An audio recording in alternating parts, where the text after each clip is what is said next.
Confessions of a Removal Expert, somebody asked me the other day, what's the biggest person you ever had to pick up? As near as I can tell, the guy was about 950 pounds.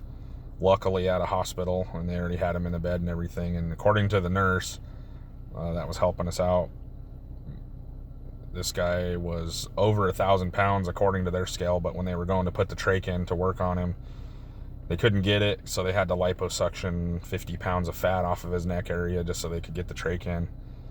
And they had him on a queen size bed that went up and down and moved around pretty easily, which was a lot more helpful than if he was in a house or something like that.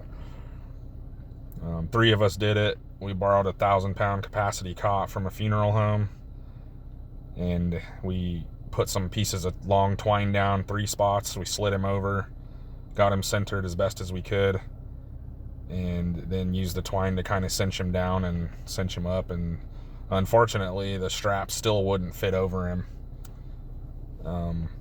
So we had to actually leave, go to the auto parts store, grab some ratchet straps, and then we used those to strap him down and get him secure on the cot. Got to the funeral home. They had a couple people there that helped us. We got him unloaded. I actually had to go back down a couple days after to help the funeral home get him into the retort, which is the machine they use to cremate people. I think they let the fire department know what was going on, because it was, if I remember right, it was going to take 13 or 14 hours to fully cremate this guy. And there was smoke billowing out of the stack, and it was kind of a mess. It gets really, really hot, so they have to be careful not to catch something on fire once that happens. But yep, 950 pounds. Not fun, but regardless of somebody's weight, we still have to take care of them as best as we can and show dignity and respect, and that's what we do. And we did a good job, and the funeral home did a good job, and everything was good, even though it was kind of tough. It's kind of funny though, when you're driving down the road with somebody that heavy in one side of the van, you can clearly see, especially a minivan, it just kind of sinks more to one side.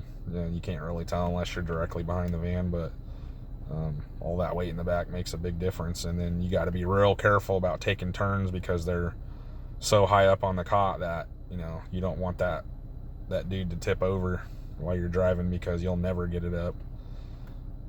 So I'm taking turns really slow and